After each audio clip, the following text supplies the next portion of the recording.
what does response to intervention actually mean for students that are in a gifted education program?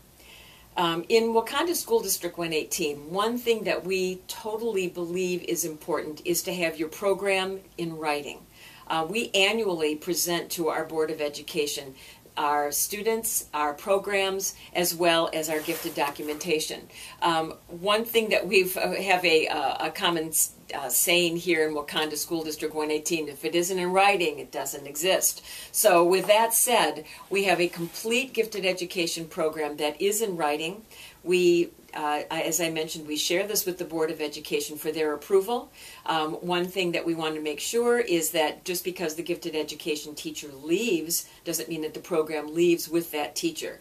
By having a written program, we are able to monitor everything that our students are doing as well as what that curriculum is, which involves an RTI model. When the Special Education Department and the Curriculum Department worked to create an RTI model, an intervention for some children is gifted education.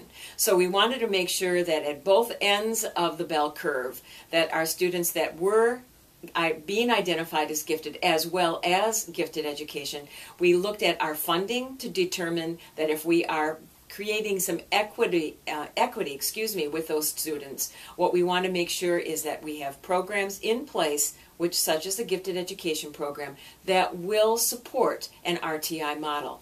I will be able to share with you what our RTI model looks like. We inverted our triangle. The regular RTI model has a triangle that has the tip at the top.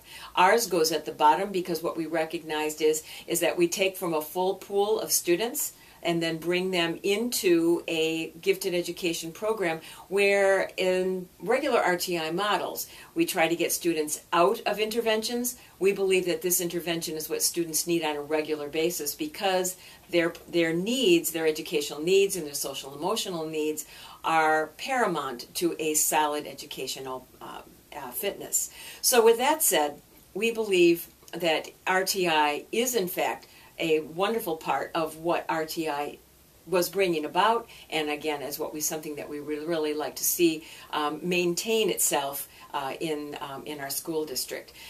Some of the work of Mary Ruth Coleman in her RTI model is an amazing way of being able to solidify what the needs of districts are in terms of their RTI programs and how gifted education is really an integral part of that.